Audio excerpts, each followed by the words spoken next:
Hi guys. तो इस video में हम समझते हैं ऑथेंटिकेशन क्या होता है, ऑथेंटिकेशन के टाइप्स क्या होते हैं, वो सारी चीजें इस वीडियो में समझेंगे। तो अगर ऑथेंटिकेशन की बात करें तो authentication is the process of verifying the identity of user, system or entity before granting access to resources. मतलब क्या हुआ? मतलब ये हुआ कि किसी भी रिसोर्स को एक्सेस करने के लिए, उसको परमिशन ग्रांट करने के लिए हमें क्या करना पड़ता है? हमें आइडेंटिटी वेरिफिकेशन करना पड़ता है। जो भी वो रिसोर्स एक्सेस कर रहा है, अब चाहे वो यूजर हो सकता है, चाहे सिस्टम हो सकता है, चाहे कोई एंटिटी हो सकती है, राइट। उसको एक्सेस करने के लिए, रिसोर्स को एक्सेस करने के लिए हमें उसकी वेरिफिकेशन कराना होता है, उसकी आइडेंटिटी को, कि हाँ, जो चीज आप एक्सेस करने जा रहे हो, क्या तुम एक वैलिड यूजर हो, वैलिड सिस्टम आइडेंटिटी हो, राइट। जो भी है उसकी आइडेंटिटी को वेरिफिकेशन किया जाता है, तो उसे ऑथेंटिकेशन कहते हैं। अब यहाँ पे जो हमने यहाँ पे डेफिनेशन देखी, ये एक एक्चुअली आंसर है एक क्वेश्चन का। और वो क्वेश्चन क्या है? It answer the fundamental question, are you who you claim to be. कि आप जो चीज क्लेम कर रहे हो, क्या आप वही हो, एक वैलिड यूजर हो, राइट। तो उसे कहते हैं ऑथेंटिकेशन। अब यहाँ पे ऑथेंटिकेशन का एक बेसिक फ्लो समझते हैं कि एक्चुअली में ऑथेंटिकेशन काम कैसे करता है। अब यहाँ पे ये एक बेसिक फ्लो है। यहाँ पे मेथड्स डिफरेंट डिफरेंट हो सकते हैं, राइट। उन मेथड्स के बारे में हम समझेंगे अभी, लेकिन मोस्ट कॉमनली जो यूज होता है, जो ऑथेंटिकेशन, उसके बारे में समझते हैं। और बेसिक यहाँ पे फ्लो है कि यहाँ पे जब भी कोई ऑथेंटिकेशन होता है तो एक लॉगिन फॉर्म हमें मिलता है, राइट। अब लॉगिन फॉर्म में हमें क्या करना पड़ता है? यहाँ पे दो चीजें हो सकती हैं, यूजर नेम, पासवर्ड। हम यूजर नेम और पासवर्ड यहाँ पे क्या करते हैं? एंटर करते हैं। अब जैसे यहाँ पे यूजर नेम एंड पासवर्ड हमने सबमिट किया, तो क्या होगा? System lookup identity in the database. मतलब जो भी हमने यूजर नेम एंड पासवर्ड यहाँ पे हमने एंटर किया था, उसको सर्वर क्या करेगा, सिस्टम क्या करेगा, डेटाबेस में जाकर के उसको चेकअप करेगा, राइट। कि वो क्रेडेंशियल्स जो हमने यहाँ पे डाली है, क्या वो वेरीफाइड हैं, वो एग्जिस्ट करती हैं, राइट। तो यहाँ पे क्रेडेंशियल्स आर वेरीफाइड। और यहाँ पे जो पासवर्ड, हैश्ड पासवर्ड होता है, वो कंपेयर करेगा, ठीक है, वेरिफिकेशन करेगा कि क्या जो भी पासवर्ड यहाँ पे हैश्ड इंटर किया गया है, मतलब जो भी पासवर्ड है, वो डेटाबेस में तो हैश्ड पासवर्ड हम इंटर कराते हैं, तो क्या वो वेरीफाइड है, मतलब वहां पे मैच कर गया पासवर्ड या नहीं किया है। तो अगर वो मैच कर जाता है तो वहां पे क्या कर दिया जाता है? वो एक्सेस ग्रांट मिल जाता है उसको, राइट। मतलब जो भी रिसोर्स हम यहाँ पे एक्सेस करना चाह रहे थे, वो एक्सेस उसको क्या कर दिया जाता है? ग्रांट कर दिया जाता है, उसका परमिशन ग्रांट कर दी जाती है। उसके बाद जैसे यहाँ पे एक्सेस ग्रांट हो जाता है, उसके बाद क्या करते हैं? एक सेशन या टोकन इशू कर देते हैं उसको।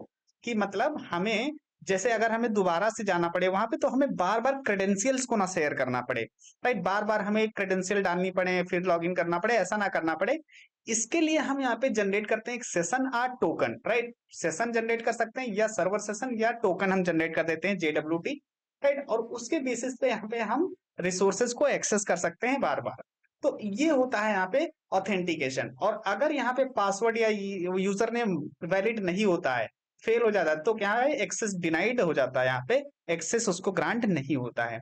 तो ये होता है जो ऑथेंटिकेशन का फ्लो होता है। अब जैसे कि मैंने बताया, ये ऑथेंटिकेशन एक टाइप है, बेसिक फ्लो है, राइट। इसके डिफरेंट डिफरेंट मेथड्स होते हैं। तो यहाँ पे मेथड्स को समझते हैं। जैसे यहाँ पे कुछ कॉमन मेथड्स हैं, जैसे कि पासवर्ड बेस्ड ऑथेंटिकेशन। अब पासवर्ड बेस्ड ऑथेंटिकेशन जिसमें क्या करते हैं हम, ये ट्रेडिशनल मेथड है जो कॉमनली यूज होता है। जो आप, अगर आप कोई स्टार्टअप वेबसाइट है आपकी, या कोई MVP प्रोटोटाइप आप बना रहे हो, तो वहां पे मेनली पासवर्ड बेस्ड ऑथेंटिकेशन होता है, जिसमें आप यूजर नेम एंड पासवर्ड वहां पे डालते हो, और यहाँ पे जो पासवर्ड होता है उसको hashed password as a database में स्टोर कराते हो। यहाँ पे कुछ वीकनेस होती है, जैसे कि फिशिंग अटैक या फिर ब्रूट फोर्स अटैक, यहाँ पे क्रेडेंशियल स्टफिंग हो सकती है, राइट। तो ये सारी चीज, कुछ वीकनेस होती है पासवर्ड बेस्ड ऑथेंटिकेशन में। अब यहाँ पे समझते हैं multi factor authentication. Multi factor authentication जैसे कि कंबाइन टू और मोर फैक्टर्स। मतलब हम अभी क्या करते हैं, जब भी नॉर्मल जो वेबसाइट्स होती है, उसमें क्या होता है, सिर्फ हम ईमेल और पासवर्ड डाल करके उसको हम लॉग इन कर लेते हैं, राइट। लेकिन मल्टी फैक्टर ऑथेंटिकेशन में क्या होता है, हमें मल्टीपल ऑथेंटिकेशन की लेयर्स बना देते हैं। उसमें हम पासवर्ड और ईमेल, यूजर नेम पासवर्ड भी लेते हैं, उसके बाद हम, हो सकता है, OTP ले, उसके बाद हो सकता है हम फिंगरप्रिंट लें, राइट। तो इस तरीके से जब मल्टीपल हम लेयर्स ऐड कर देते हैं ऑथेंटिकेशन की, तो उसे कहते हैं मल्टी फैक्टर ऑथेंटिकेशन। जैसे अगर आपने व्हाट्सएप पे देखा हो, वहां पे टू फैक्टर ऑथेंटिकेशन होता है।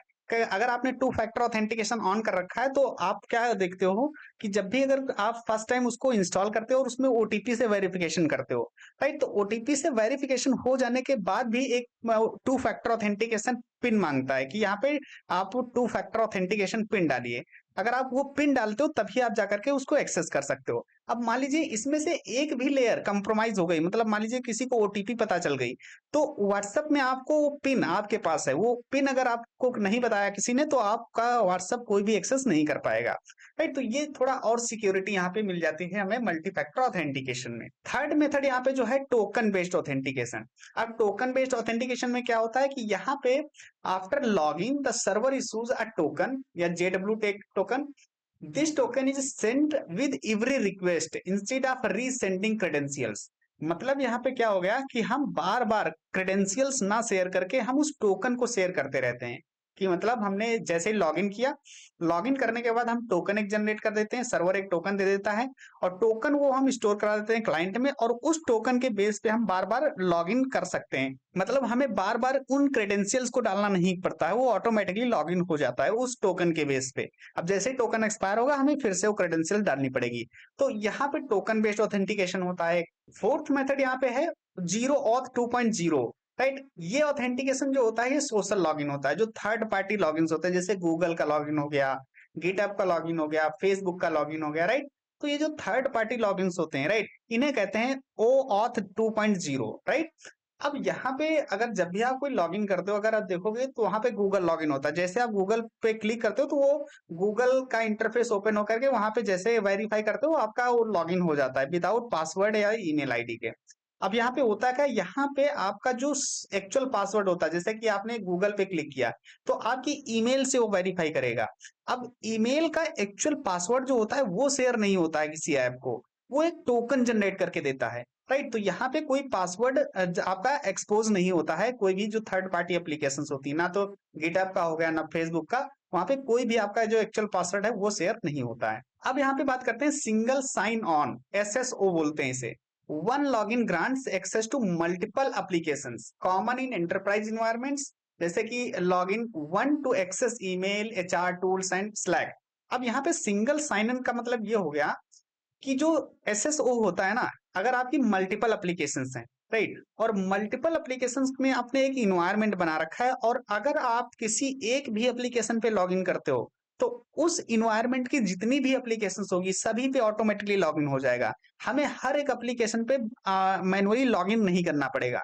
जैसे एग्जांपल के लिए आप गूगल को देखो, राइट। गूगल क्या करता है, गूगल अगर मान लीजिए आपने जीमेल पे लॉगिन किया, राइट, तो आप उसका यूट्यूब भी एक्सेस कर सकते हो, उसका जीमेल भी एक्सेस कर सकते हो, उसका प्ले स्टोर भी एक्सेस कर सकते हो, राइट। जितने भी ऐप हैं गूगल के सभी पे आप ऑटोमेटिकली जाकर के लॉगिन हो जाओगे, राइट। तो उसे कहते हैं हम सिंगल साइन ऑन, मतलब आप एक बार लॉगिन करोगे सारी एप्लीकेशन को एक्सेस कर सकते हो। सिक्स्थ यहाँ पे है हमारा बायोमेट्रिक ऑथेंटिकेशन, कि use physical characteristics found in modern smartphones and banking apps. Biometric जैसे कि आप स्मार्टफोन में देखो, जब आप फिंगरप्रिंट लगाते हो तो वहां पे ओपन होता है। बैंकिंग जो एप्लीकेशंस होती हैं वहां पे फिंगरप्रिंट की जरूरत होती है, राइट। तो एक तो ये ऑथेंटिकेशन हो गया बायोमेट्रिक ऑथेंटिकेशन। सेवन यहाँ पे है सर्टिफिकेट बेस्ड ऑथेंटिकेशन। यहाँ पे क्या होता है, use digital certificates to verify identity common in machine to machine and enterprise environment. यहाँ पे सर्टिफिकेट का ये मतलब हो गया कि अगर आपने, जब हम डिप्लॉयमेंट करते हैं तो वहां पे HTTPS मतलब जो SSL सर्टिफिकेट होता है उसको हमें इंस्टॉल करना पड़ता है। जब तक हम वो सर्टिफिकेट इंस्टॉल नहीं करते हैं तब तक हमारा HTTP ही रहता है, और जब हमारा SSL सर्टिफिकेट इंस्टॉल हो जाता है तो वहां पे HTTPS वहां पे शो होने लगता है। अगर यहाँ पे देखोगे तो ये वाला, राइट, तो वहां पे यूज होता है सर्टिफिकेट बेस्ड ऑथेंटिकेशन, राइट। तो उसे कहते हैं हम सर्टिफिकेट ऑथेंटिकेशन। और यहाँ पे एट्थ है जो कि लास्ट है पासवर्ड लेस ऑथेंटिकेशन। अब पासवर्ड लेस का क्या मतलब है कि यहाँ पे हम कोई पासवर्ड यूज नहीं करते हैं, यहाँ पे हम कोई मैजिक लिंक्स हो गई या फिर पास कीज हो गई उसके थ्रू हम यहाँ पे क्या करते हैं, लॉगिन कराते हैं। जैसे कि अगर आपने किसी को लॉगिन करना है तो वहां पे हम एक की जनरेट करके दे देते हैं, पास की जनरेट कर देते हैं उसके सिस्टम में, राइट, और उस पास की के थ्रू हम क्या करते हैं, लॉगिन करा लेते हैं बार बार, राइट। तो वो होता है password less authentication. So I hope guys यहाँ पे आपको समझ में आएगा कि ये मेथड्स होते हैं सारे ऑथेंटिकेशन के, तो इतने तरीके से आप ऑथेंटिकेशन कर सकते हो, राइट। अब हम नेक्स्ट वीडियोस में इन मेथड्स के बारे में डिटेल में इनकी वर्किंग समझेंगे, कि पासवर्ड बेस्ड ऑथेंटिकेशन कैसे काम करता है, मल्टी फैक्टर ऑथेंटिकेशन कैसे काम करता है।